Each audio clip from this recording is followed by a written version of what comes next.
Hello everyone, আসসালামু আলাইকুম। আর একটা নতুন ভিডিও নিয়ে আসলাম আপনাদের মাঝে। দেখেন জেলেরা কি সুন্দর এখন জাল ফেলবে মাছ ধরার জন্য। দেখেন এখনই জাল ফেলবে। এখন জাল ফেলার জন্য নৌকা প্রস্তুতি নিচ্ছে। দেখেন এই যে ফেলে দিল জাল। দেখেন জাল ফেলে দিচ্ছে, জালটা ফেলতেছে এখন।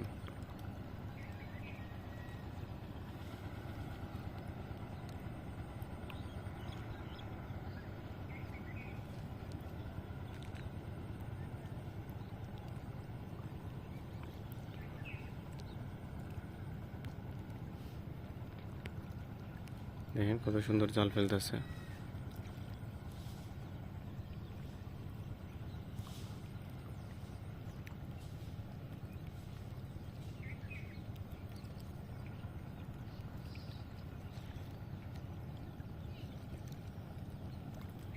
সম্ভবত ইলিশ মাছের জাল, ইলিশ মাছ প্লাস যত ঝাটকা মাছ আছে বা ইলিশ মাছের যেই যত জাত আছে, তারপর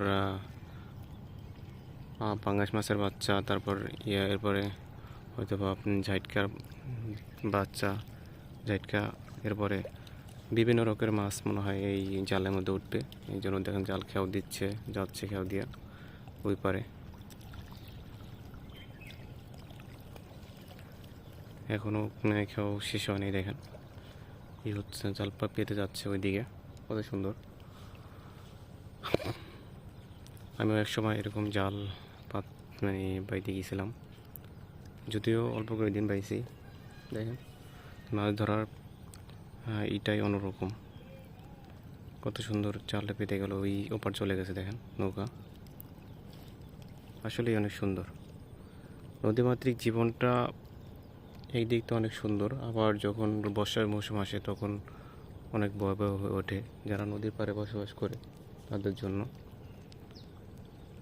এখন নদী পুরো ঠান্ডা। দেখেন কোনো কাঁড়াল নাই, বাতাস নাই, কোনো স্রোত নাই, কোনো পুরোপুরি নদী একেবারেই ঠান্ডা, কোনো কিছু বোঝে না নদী। যেমন ধরেন দেখেন পুরোটাই ঠান্ডা। কিছুদিন পর দেখবেন নদী প্রচুর পরিমাণ স্রোত প্লাস ঢেউ, এরপর ভাঙবে। দেখেন কি পরিমাণ এখনই ভাঙতেছে।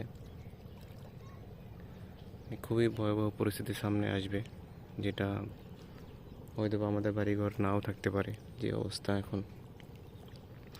তো আমাদের জন্য সবাই দোয়া করবেন যেন আমাদের বাড়িঘর নিয়ে আমরা বসবাস করতে পারি শান্তিতে, এবং কি বেড়িবাঁধের কাজগুলো যেন দ্রুত হয়ে যায়।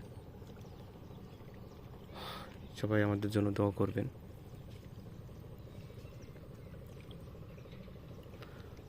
দেখেন জাল ফেল দেবে তো ওই পার চলে গেছে নৌকা, তাও এখনও জাল শেষ হয়নি। বিশাল বড় জাল। তো আজকের ভিডিও এ পর্যন্তই। সবাই দেখতে থাকেন আমার video, plus like, subscribe, plus পাশে থেকে বেল আইকনটা বাজিয়ে দেবেন যেন আরও সুন্দর সুন্দর ভিডিও নিয়ে আসতে পারি। তো সবাই ভালো থাকবেন, সুস্থ থাকবেন। আসসালামু আলাইকুম।